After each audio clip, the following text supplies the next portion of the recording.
Hola, ¿cómo estás? Soy Lili Pérez, soy psicóloga y nutrióloga y en esta ocasión te voy a platicar acerca del manejo, conservación y la manipulación de los alimentos, que es muy importante en todo proceso de una dieta, de una alimentación saludable y de tener los recursos alimenticios de la manera más óptima posible.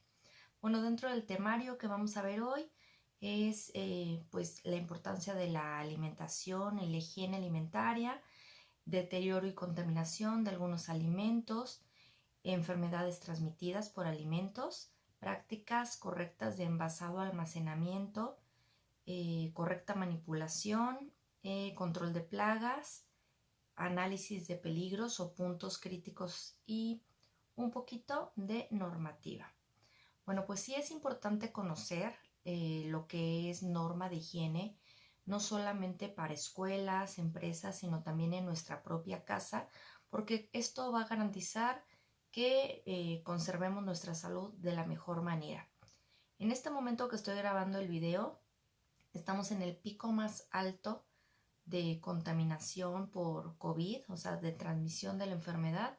Y bueno, es súper importante que podamos cuidar lo más posible todas estas normas de higiene en nuestra casa. Entonces, esto implica que conozcamos de dónde vienen muchos de nuestros productos, cómo limpiarlos adecuadamente, cómo guardarlos adecuadamente. ¿Quiénes necesitan saber esta información? Bueno, todas las personas que estén en contacto con los alimentos, desde que están en la cosecha hasta que están en la preparación, y toda esa cadenita es importante conocerlo. Vamos a definir primero qué es un alimento perecedero de un alimento no perecedero. Un alimento perecedero son alimentos frescos que por sus características exigen condiciones especiales para conservarlo en sus periodos de almacenamiento y transporte. Por ejemplo, ¿cuáles son? Pues la carne, el pescado, huevo, quesos, las frutas, verduras. ¿Por qué? Porque se descomponen fácilmente y este deterioro está determinado por algunos factores, entre ellos son la temperatura, la humedad o la presión que tienen estos alimentos en ese trayecto. Los alimentos semiperecederos son aquellos alimentos que se deterioran con facilidad porque lo hacen en un lapso de tiempo eh, un poquito más largo, y entre ellos están pues los tubérculos, las nueces, que son alimentos como semiperecederos. Los no perecederos son alimentos que tienen tan poca agua y se conservan fácilmente a temperaturas diferentes, por ejemplo la miel, el azúcar, algunas legumbres, el arroz. Su deterioro no viene marcado por factores anteriores que les decía, de presión, de temperatura, sino tal vez por una contaminación repentina o un mal manejo de los alimentos. Según la OMS, la salud es el estado completo de bienestar físico, mental y social, y aquí ya cambia un poquito la definición porque antes era ausencia de enfermedad. Hoy en día sabemos que implica mucho más cosas. Cuando hablamos de higiene alimentaria, estamos hablando de las medidas necesarias para asegurar la inocuidad de los alimentos desde la granja hasta la mesa. Y esto se obtiene hasta que llega al consumidor final de ese alimento. Hay enfermedades de transmisión alimentaria o tóxico-infección alimentaria que vamos a denominar como TIA por sus siglas, y es cualquier enfermedad producida por el consumo de alimentos que estén contaminados. ¿Ok? ¿Cuáles son las enfermedades bacterianas que son relacionadas con la alimentación? La salmonelosis, intoxicaciones, el botulismo, infección enteropatógena, la disentía bacilar, el cólera, entre otros. Bueno, vamos a hablar ahora entonces de las alteraciones de los alimentos y el deterioro y contaminación. Uno de los riesgos que presentan los alimentos es la alteración que sufre el mismo alimento por un periodo de vida limitado, una alteración que depende pues de la naturaleza. Su composición y los factores exógenos aceleran esa descomposición. Un alimento o una fruta que tenemos durante periodos largos, la misma fruta con el tiempo se va consumiendo, se va deteriorando, se va oxidando y bueno, ya sus características organolépticas se van modificando. El deterioro, esto es uno de los puntos, se refiere a la composición y descomposición natural del mismo alimento y esta presenta pues los cambios de color, de la consistencia, de la textura, son cambios característicos de organolépticos en los productos y son observables fácilmente a la vista. Entonces un plátano cuando está súper maduro, ya el color de la cáscara no es amarillo, sino va primero teniendo algunas manchitas oscuras hasta que está totalmente maduro, que la cáscara está completamente oscura. Ahí puede ser todavía comible, sin embargo un poquito más y ya no es agradable ni en olor, ni en textura, ni en sabor. El punto 2 es la contaminación. La contaminación de un alimento puede presentar alteraciones físicas, químicas o biológicas y la presencia de esta contaminación podría ser desde el gusanito que está en la fruta o en la verdura o de forma accidental el pelo que cayó en la sopa o en el alimento, entre otros, ¿no? Y esto ya tiene que ver también con la manipulación que se tenga de los alimentos. La ingesta de alimentos contaminados puede provocar daños en la salud, ya que no solamente altera los sentidos, sino también puede cambiar no solamente el aspecto normal del alimento, sino que ese agente externo puede alterar el sabor del alimento. Okay. Dependiendo del origen del agente contaminante, lo podemos clasificar como contaminación química, como contaminación física o como contaminación biológica. La química se presenta cuando de forma casual o por mala manipulación hay algún alimento o algún agente externo que cae en la comida. Puede ser de origen biológico como toxinas o de no biológico como residuos de jabón, de metales pesados, de hormonas administradas al animal que consumimos, de antibióticos que se le dieron al animal. Entonces puede ser de origen no biológico o de origen biológico. La contaminación física que puede presentar el alimento es la presencia de cuerpos extraños de diferente naturaleza, los que les había comentado, un cabello, cristales, huesos, espinas, cáscaras, semillas, efectos personales, anillos, pulseras, restos de embalajes plásticos, generalmente que pueden provenir de material de donde se hizo el procesamiento o de las personas que lo manipulan. Y bueno, puede causar tanto lesiones como cortes o atragantamientos. La contaminación biológica debido a la acción de seres vivos que contaminan el alimento y podemos encontrar microbiano o no microbiano. El microbiano son bacterias, virus, moho y parásitos y el no microbiano, insectos, restos de animales como roedores, como aves, etc. Bueno, ¿cómo se contaminan entonces todos estos alimentos que de repente estamos consumiendo? Ya les decía algunos de los factores, pero las principales fuentes de contaminación de los alimentos son o el medio ambiente, como con agua que no está bien, que no es potable, con polvo, con tierra. A través del polvo, la tierra y no estar limpio un alimento, se puede contagiar o transmitir otros microorganismos. Plagas, o sea, roedores que se encuentren o plaga de algunos alimentos o animales que estén ahí en el entorno pueden contaminar el alimento. Utensilios que no tengan una buena higiene, cucharas no bien lavadas, recipientes no bien lavados, o que donde estén almacenados no esté limpio. Basura es otra forma de contaminar. Cubos o zona de basura que no estén bien higienizados o que no se saquen constantemente podrían contaminar el alimento. La contaminación cruzada, esto es algo que pasa mucho en las casas, en los restaurantes, cuando no se tiene cuidado. Que a veces utilizamos la tabla para cortar carne y en esa misma tabla se corta fruta o se corta verdura y entonces al no higienizar bien esa tabla y se cortó carne y luego cortamos con también el mismo cuchillo y en esa misma tabla fruta, todas las bacterias que no están cocidas de esa carne a la hora de cortar la fruta se impregnan en la fruta y la consumimos. Y entonces parecería que no hay nada, no es visualmente percibido por nosotros, pero podemos contaminarnos. Manipulación de alimentos. ¿Cómo es esta contaminación? Cuando la persona o el manipulador de alimentos no tiene la suficiente higiene para lavar sus manos, para su aseo personal, para cubrirse el cabello a la hora de cocinar, para no hablar delante del que está preparando. Bueno, ahí este tipo de contaminación por el manipulador de alimentos se ve presente. Estornudar, toser, hablar, limpiarse la nariz, limpiarse la boca, agarrar el celular y luego otra vez cocinar, ir al baño y no tener una higiene suficiente. Esa es una forma de contaminación por el manipulador.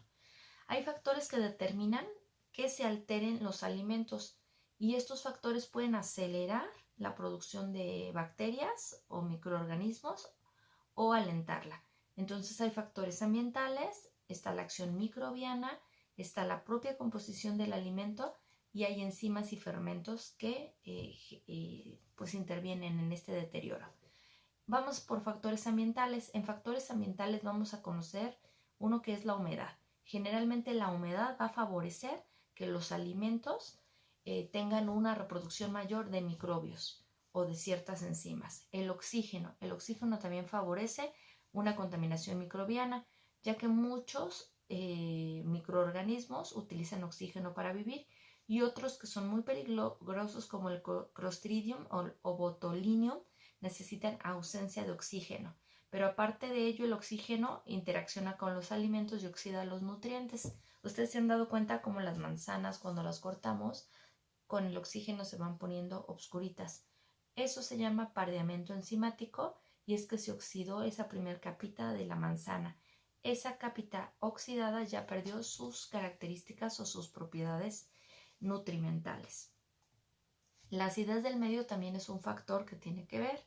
Entonces, el desarrollo óptimo de la mayoría de las bacterias se da en un pH de 7, que es un valor neutro, y disminuye la vulnerabilidad de las bacterias cuando ese pH va cambiando. Por eso cuando ponemos vinagre o ponemos limón a algún producto, bueno, ese pH se mantiene mucho más tiempo y no se aumenta la vida útil de los alimentos. Incluso muchos de los productos que utilizamos a veces vienen con ácido ascórbico, que bueno, es vitamina C, y eso mantiene mucho más tiempo la vida útil de los alimentos.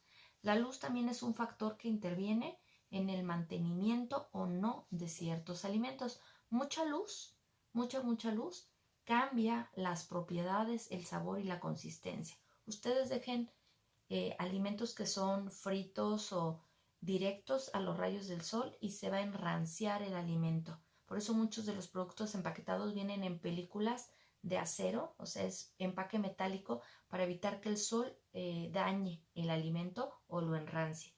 En el caso de algunos aceites, el color del empaque es ámbar o es color verde botella, también para evitar que entre directo el sol y dañe la consistencia, el sabor o las características organolépticas del producto. En los vinos, en la cerveza, también se busca un frasco oscuro, también que proteja del sol, porque el sol va a modificar la composición de los alimentos y puede destruir vitaminas o acelerar oxidación de grasas, por eso les hablaba del enranciamiento o transformar algunos pigmentos. Obviamente la temperatura es un factor que va a alargar la vida o acortar la vida de algunos productos. Es importante saber que mientras temperaturas más altas, menos bacterias o más bajas, no es que sean menos bacterias, sino que se reproducen más lentamente. Entonces, muchos de los productos nos dicen guárdalo en alacena, donde estén las puertas cerradas, porque ahí no hay sol directo, es un lugar seco donde se puede mantener por más tiempo. En general, los microorganismos tienen dificultades para desarrollarse en temperaturas mayores a 50 grados centígrados. Generalmente no subsisten más de 1 o 2 minutos en esas temperaturas. Por eso es que muchas veces optamos por cocer o por elevar a temperaturas altas los productos para matar esos microorganismos. Entre los 5 grados y los 60 grados, todo ese rango grande de temperatura es el intervalo donde la mayoría de los microorganismos alcanzan su temperatura óptima de reproducción y a ese rango se le considera zona de peligro. Los microorganismos no solo se eliminan con calor, también se pueden disminuir morir definitivamente en temperaturas mayores a 60 y 65 grados centígrados. La refrigeración para que tenga efecto debe de ser menor a 5 grados centígrados. Ahí no es que se mueran, sino que se reproducen muy lentamente o no se reproducen. Menos de 18 grados centígrados, que llamaríamos congelación, los microorganismos se inactivan, no se mueren, pero se evitan reproducir y una vez que los descongelamos, las bacterias pueden otra vez multiplicarse. Entonces, tips en este tipo de alimentos: no debemos de descongelar a temperatura ambiente. Cuando descongelamos un producto directamente del congelador, lo llevamos a temperatura ambiente, ahí le estamos dando mucho más tiempo de que las bacterias o microorganismos se empiecen a reproducir, porque está en una zona de peligro por la temperatura normal. Lo ideal es sacarlo del congelador y meterlo al refrigerador y ahí que se vaya descongelando poco a poco. En otras ocasiones se utiliza el microondas en la opción de descongelar o poner directamente en el chorro de agua templada el producto cuando no hay suficiente tiempo para pasarlo al refrigerador. Porciones pequeñas como nuggets que están en el congelador pueden pasar directamente a la cocción. Solamente hablando de carnes muy grandes o de frutas, sí hay que dejarlo poco a poco descongelándose. Bueno, pues eso en cuanto a microorganismos. La clasificación de los microorganismos lo vamos a definir en microorganismos beneficiosos, alterantes y patógenos. Los beneficiosos no causan ningún daño e incluso se utilizan para elaborar alimentos como puede ser el queso, el pan o el yogur. Los lactobacilos, los búlgaros, esos son microorganismos que tienen efectos positivos en nosotros. Los alterantes son los responsables, estos microorganismos, de la putrefacción de los alimentos, y esos son los que cambian el olor, el sabor y la textura de los alimentos. Estos nos avisan que ya no está en el mejor estado el alimento y que debemos de dejarlo pendiente. Y los patógenos son los más peligrosos porque a simple vista no producen ningún cambio, no se alteran, pero son los principales responsables de las enfermedades de transmisión alimenticia. Dentro de los microorganismos más frecuentes son los mohos, las levaduras y los virus, como ahorita el que estamos pasando. Los mohos se van a reproducir en temperaturas también muy húmedas, incluso a veces dejamos tortillas o alimentos que tienen azúcar en el refrigerador y se van reproduciendo tanto en el refrigerador como fuera de, si hay una temperatura adecuada. Ahorita en temporada de calor es mucho más probable que se reproduzcan. Las levaduras también, aunque hay unas que son súper resistentes a temperaturas extremas.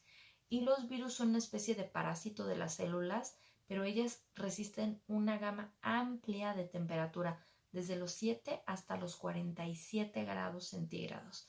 Por eso es como complicado de repente combatirlos. Y por eso es que se recomienda hervir muchas veces la ropa de las personas que están en contacto con personas enfermas.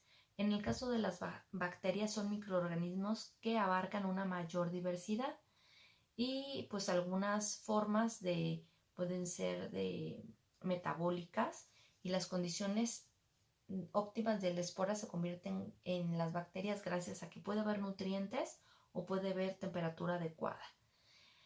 Entonces, ahí hasta hay aeróbicas y anaeróbicas y son súper resistentes. Otros son los parásitos y los protozoos. Aquí se encuentran las larvas de los parásitos, algunos gusanos que infectan por el consumo de alguna carne contaminada, como el cerdo, la vaca o el pescado.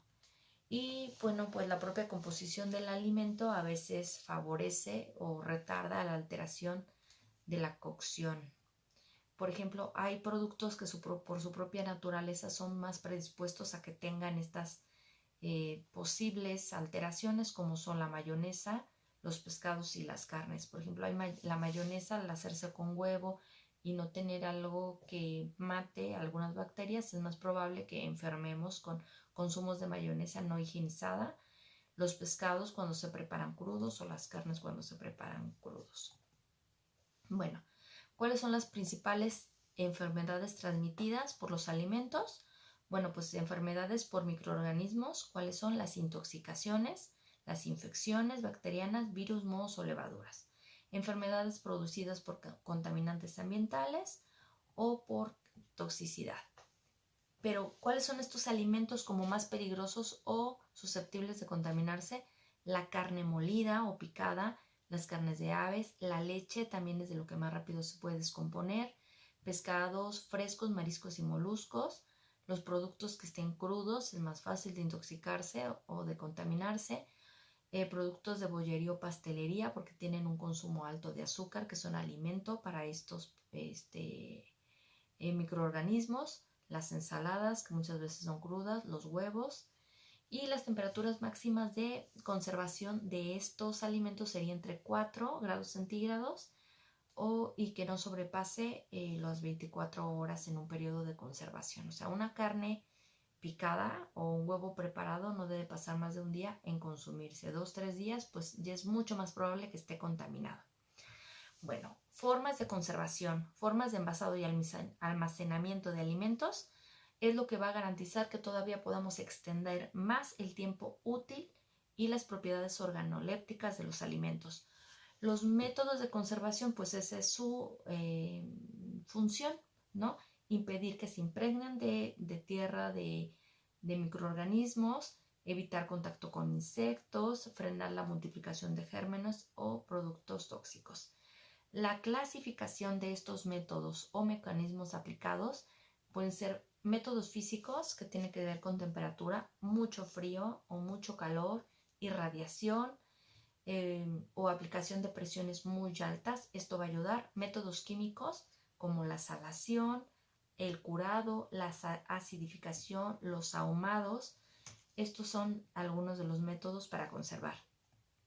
En métodos térmicos se basa en conseguir una conservación mayor y se puede aplicar o mucho frío o mucho calor. El frío, como les decía, no mata los microorganismos, pero frena la capacidad de desarrollo y este frío va a ser entre menos 15 y menos 18 grados centígrados.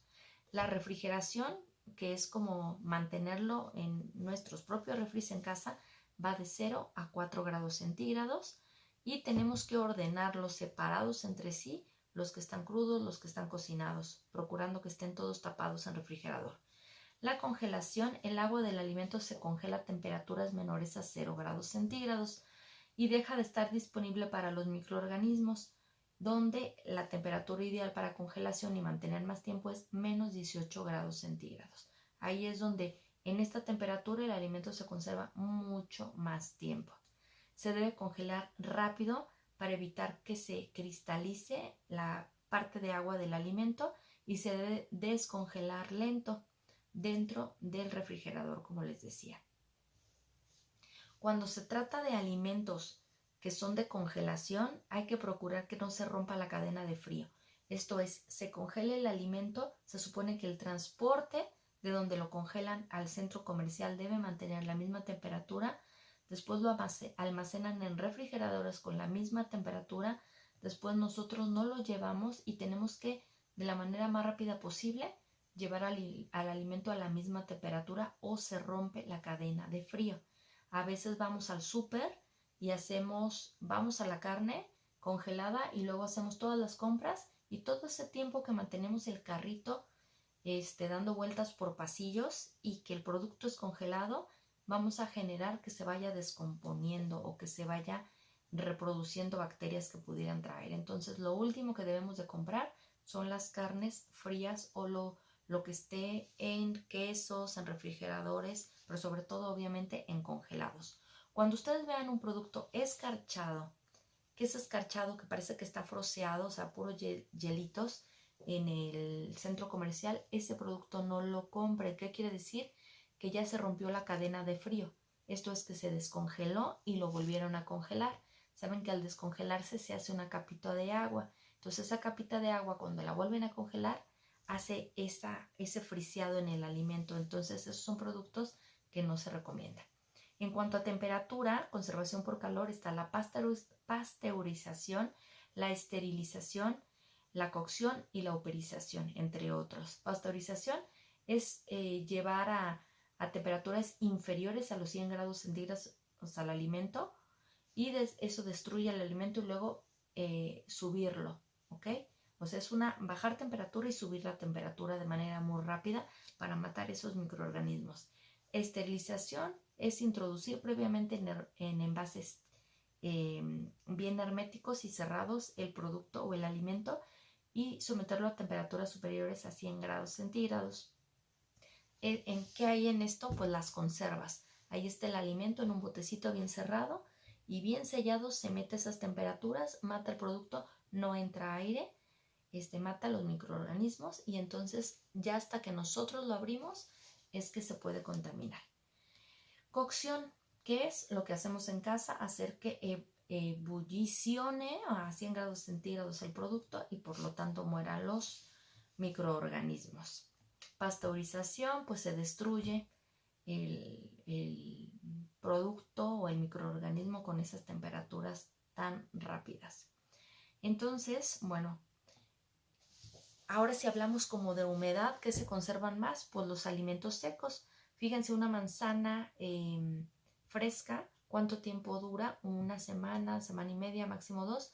Pero una manzana seca, ya las que encontramos en diciembre, ya son las disecadas, las manzanas, los orejones, duraznos, todo eso puede durar meses. ¿Por qué? Porque en el agua se encuentra la posibilidad de reproducirse y en lo seco no. Entonces, en productos secos es más complicado que se reproduzcan los microorganismos. Las harinas, los frutos secos, café. Entonces, mientras más seco se encuentre, menos probabilidades de contaminarse hay. Hay otros antioxidantes que se utilizan, que ya les había comentado hace ratito, que es la vitamina C, que a veces se conoce como ácido ascórbico en las etiquetas nutricionales, y el ácido acético, que sería el vinagre. Estos son antioxidantes que mantienen más tiempo un alimento. En el envasado, bueno, mientras mejor envasado esté algo, se puede transportar más fácilmente y conservar más fácilmente. Entre ellos tenemos o los plásticos, o el vidrio, o el aluminio, papel, cartón, hojalata. Hay que buscar en nuestra alacena, procurar que se saquen todos los alimentos de cartón, o sea, de cajas, y ponerlos en recipientes de cristal, porque un recipiente de cristal es mucho más fácil de limpiar, es más fácil de ver si el producto se mantiene bien, porque en el cartón es más fácil que se desarrollen larvitas de palomitas, de gusanos o de otros animales que no queremos que estén dentro de nuestra alacena. En el almacenamiento, una vez que se recibe el alimento, hay que buscar que los productos refrigerados se reciban primero para limpiarlos y meterlos inmediatamente a refrigeración. Revisar cuando recibimos el producto, cuando lo compramos, que se vea un color adecuado, que la fecha de caducidad nos dé un rango amplio, que lo vamos a tener en casa, que no esté próximo a caducarse el producto. Entonces hay que revisarlo, que la lata no esté abollada, rota, o el producto no esté picado. A veces se le quita la tapa y la otra peliculita que tiene para proteger el producto está abierta, entonces ya se selló, más bien se rompió el sello de que está intacto el producto, no sería considerado bueno comprarlo. No, la mercancía, si nos la llevan a casa o al negocio o a la escuela donde trabajemos, no se debe dejar directo en el suelo. Hay que tener una mesa de recepción para que en el suelo no se contamine más con el polvo ni con microorganismos que pudieran estar ahí. Normalmente ya en empresas o escuelas debemos de tener una ficha de recepción donde se indique qué recibimos, qué características, de qué empresa, a qué temperatura en caso de las carnes, qué comentarios, si fue aceptado o no fue aceptado el producto. Para el almacenamiento, igual, una vez de la mesa de recepción, no dejarlo en el piso de la cocina, también dejar una mesita especial, no cerca de paredes tampoco, porque también las paredes es un vehículo para que los animales puedan ingresar al alimento. No almacenar productos alimenticios con no alimenticios. O sea, todo lo que es de limpieza, dejarlo en un lado, y lo que es de alimentos en otro lado. A veces vienen productos como jabones, como químicos y puede estar soltando un poquito del producto y contaminar el otro.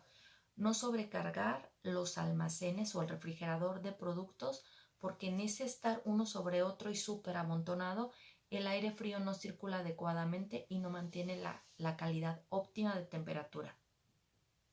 Seguir el sistema de FIFO, de First In, First Out, primeras entradas, primeras salidas. Entonces, cuando compremos, buscar que la fecha sea de caducidad adecuada, pero cuando lo guardemos en nuestra casa, lo más nuevo, ponerlo atrás para que lo consumamos después, y lo más viejito, irlo poniendo al frente para que rápidamente lo tomemos cuando lo ocupemos, y que igual vayamos manteniendo mucho mayor tiempo de duración del producto, porque lo nuevo quedó al final y nos va a dar un tiempo más largo de vida del producto.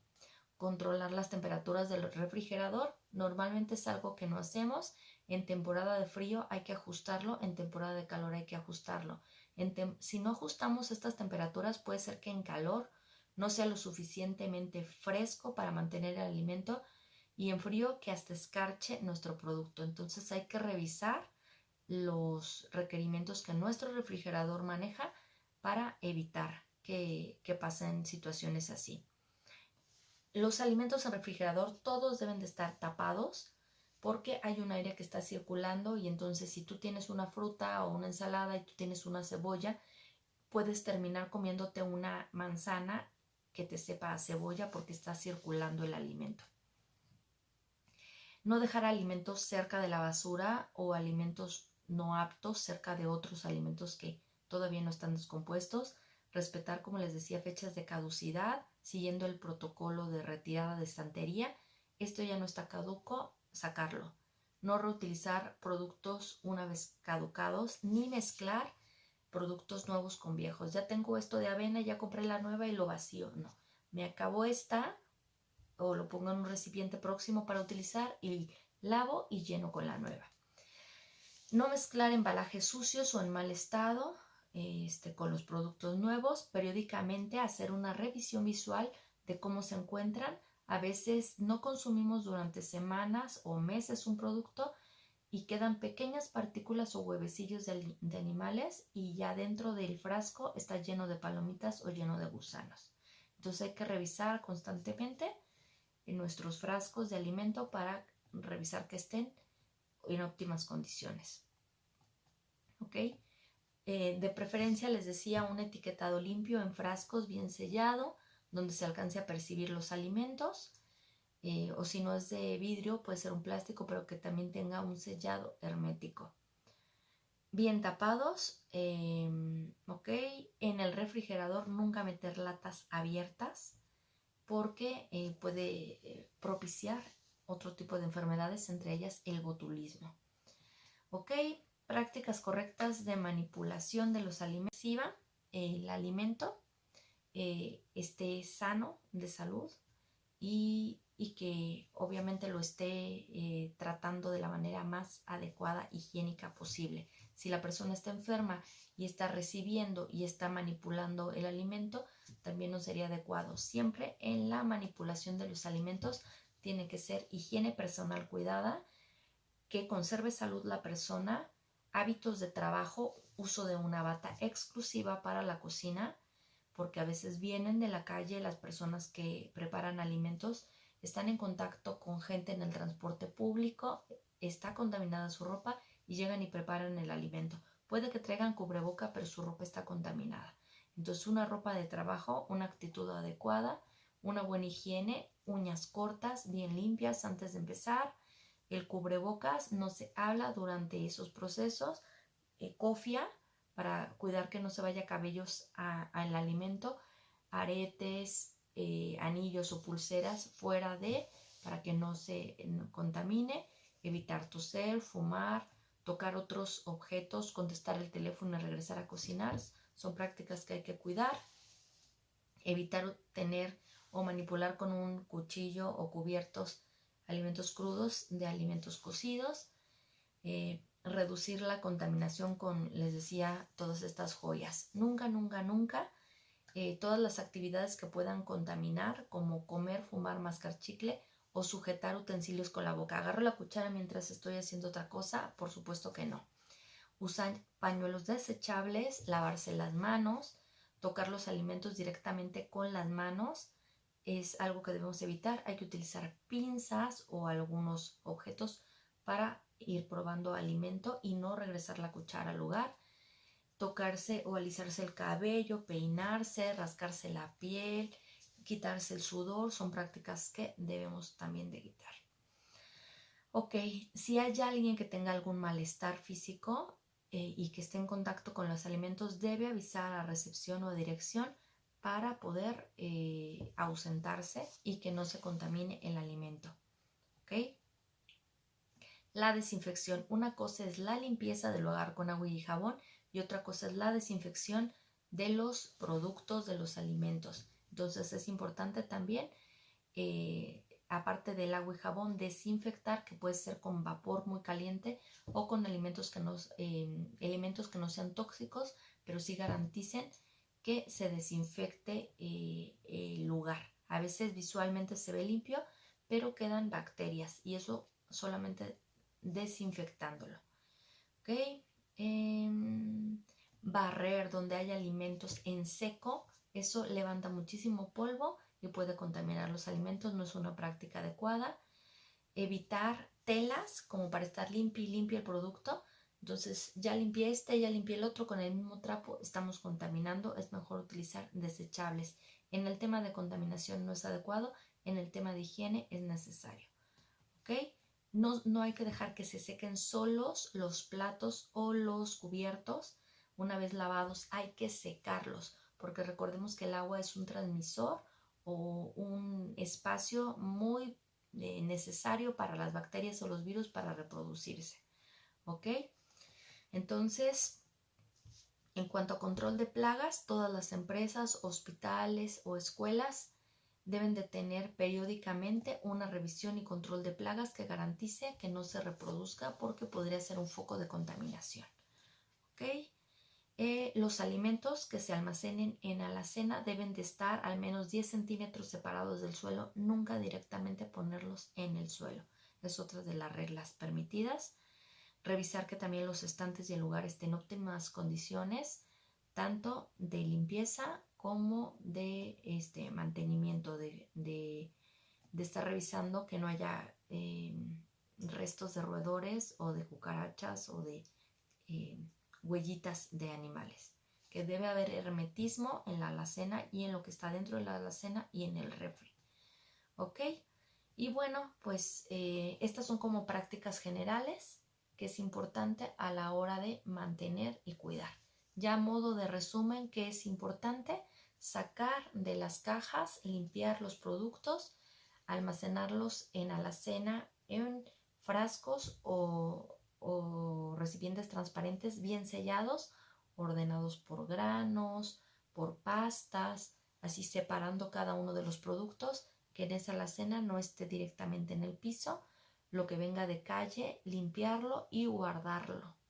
¿Ok? Y hasta que esté seco, guardarlo. En refrigerador hay que mantener los productos también separados, lo crudo de lo cocido, pero también herméticamente guardado. Y pues estar revisando periódicamente, semanalmente limpiando alacena, semanalmente limpiando refrigerador de los productos que ya están caducos o que no están en buen estado. Espero que esta información te sea útil, que lo puedas poner en práctica y que pues garantice que evitemos enfermedades transmitidas por alimentos. Te dejo mis redes. En Facebook me encuentras como Lili Pérez, psicóloga y nutrióloga, y aquí en YouTube como psicóloga y nutrióloga Lili Pérez. Cualquier duda me puedes poner en comentarios. Tengo una presentación que te puedo pasar y que te puede ser útil. Hasta pronto.